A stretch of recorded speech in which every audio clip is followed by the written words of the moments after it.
there's a lot of names. I think we should start with Bud Dupree.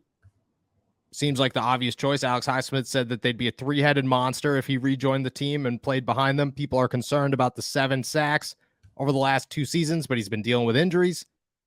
Do you think it's a pick that actually, or a signing that would actually pay out for the Steelers? And I think a bigger question is, what do you think he's getting paid? Because it's got to be under $10 million, right?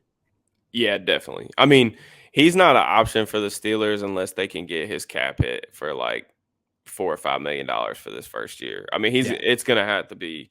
It's gonna have to be. I ain't saying that it's got to be a Melvin Ingram type signing, like a 1 year $4 million deal or anything like that. But you can't sign Dupree for anything like more than like double digits. No. Like I still see people saying that he's gonna get double digits. If he does, like, cool. There's no reason they should be interested at that mark. Absolutely none. Like, there's just absolutely no reason. He's not been productive. He hasn't been healthy. He's also over 30 now. So, like, but I don't think he's really going to be looking for that, to be honest with you. No, I think that he would welcome. I mean, Bud's made a lot of money. Like, he was a first round pick who got his first round or got his 5th-year option picked up. No, he got franchise tag. So he made franchise more. tag. Sorry, excuse me. Yeah. He's a first round pick, got franchise tag. And then, he went and got paid in Tennessee. Like, I'm not really exactly sure, like, exactly what he made for those 2 years, but I know it was a big sum, like, lump sum of cash. So, I don't he's making $10 million this season. I definitely don't think it's going to cost like too crazy, but it's going to be, they're going to have to pay him good money to be like a third guy, which is fine. Like, that's definitely a good idea. You look at some of their depth and some of the guys that they've been forced to play when Watt's been hurt the last 2 years, and it's ugly. So you're just telling me that Quincy Roche is not the answer there? No, unfortunately not. I don't think so. But do you realize that that's who they're looking at right now? If the Steelers didn't touch anything, they've brought back Quincy Roche and Jameer Jones to say, hey guys, somehow that's worse than the Derek Tushka decision. In my head, it's worse.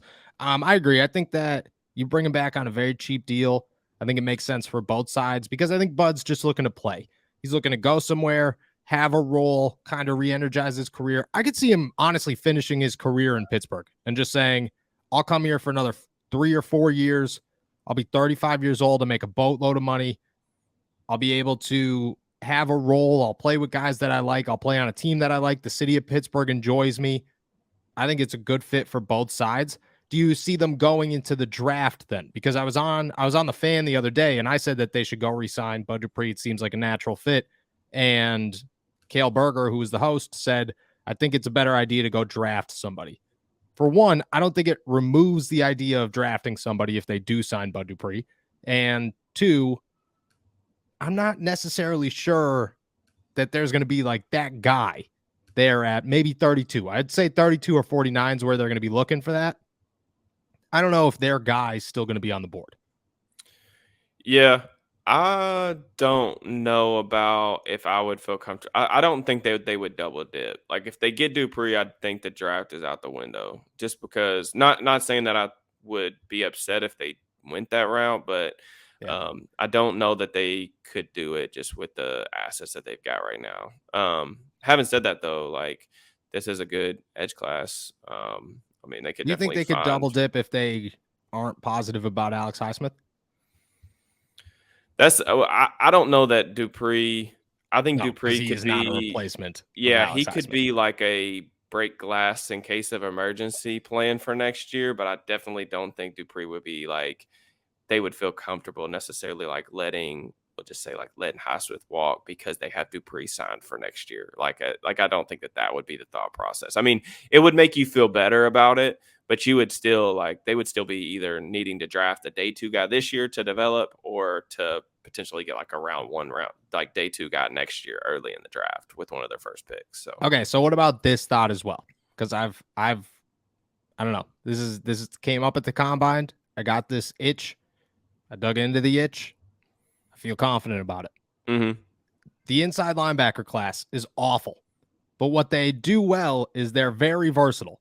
And a guy like Trent Simpson, a guy like Drew Sanders, who, granted, when they get to the ball carrier, are unable to tackle, but they can get to the ball carrier.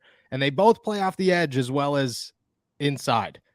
Do you think that either of those two are an option, or even maybe a Noah Sewell who could play that Micah Parsons kind of inside linebacker role where they're kind of all over the field, fill depth at a number of positions, worst case scenario early, because that's who they talk to. Yeah. They talk to outside of Henley was really the only mid-round guy that they talked to at the off-ball linebacker position. The rest of them were first-round guys. Do Yeah. you think that maybe that's an option? Not saying that you want that to be an option, just saying maybe it could be. Yeah, I mean, Sanders started his career at Bama and then was like losing snaps because they had Dallas Turner, and I think Yeah. that's why he transferred. But he's not a true edge guy to me, especially in the league. So I would say probably no on that. But I mean, we'll Okay. see. I could be wrong on that. I definitely think that. Did someone ask him that at the combine? If everybody was looking at him as an off-ball linebacker, I'm pretty sure they did. I And he wasn't said, him, yeah. but when at Trent Simpson, when I was at Trent Simpson, he talked heavily about how teams are talking to him about playing off ball and off the edge. I mean, he's pretty much, a guy that's played a lot of different positions for that Clemson defense too. Like he's played, some overhang, he's played a little slot. I'm pretty sure he still has like some safety snaps. Not this year that I saw on tape, but in years prior. And then this year he was more of like an off-ball linebacker. I personally think Simpson's like a massive project at off-ball linebacker, but that's just my opinion. I But think they all are. So you're off yeah. that. You're off that I train. think None of I this think excites you. Sanders.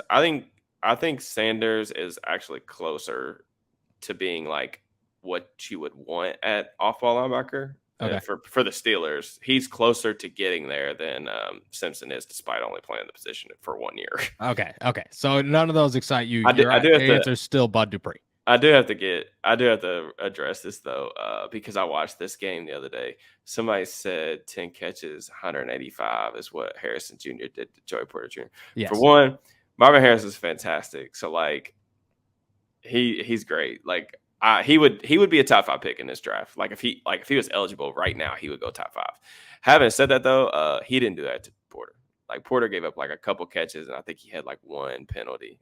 A lot of that stuff came against other guys. So I have some reservations about how Porter's game is going to translate. I still think he's a first round guy, and I do think that he played Harrison and their other guys pretty well. I thought he was pretty solid that game. What's his name from Tennessee had 5 touchdowns against Alabama. So all those Jalen guys. Hyatt. Yeah, anybody from Alabama you can't draft. That's right. Man, I know what you're gonna say. I started something on Twitter. I really wasn't trying to like ratio nobody. I just like you gotta watch the tape, man. You gotta watch the tape. Yeah, some takes are not great takes. That's okay. All right, so you're in on Bud Dupree. I'm in on Bud Dupree. I want to bring up another. Let's talk Frank Clark. Let's stay on the edge rushers here. Frank Clark. A lot of people have brought his name up. He's more expensive. I'd say he's probably going to get $12-13 million this season. He's definitely still got more. Yeah. Do you think he's going to get more? Yeah. His current contract's 15. He's 31 years old. Yeah. I mean, Clark's an interesting case study, man, because like I don't know how he does it, but playoffs he turns into like some dominant monster. Like the dude's playoff numbers are freaking ridiculous.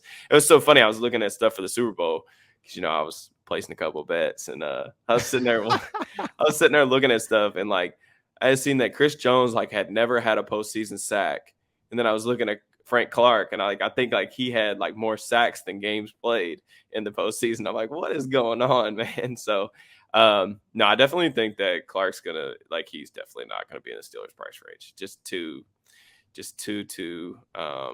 expensive. All right, so Frank Clark's out. I think Larry Ogunjobi's a return. Cam Sutton's likely a return. I want to talk a bigger name here.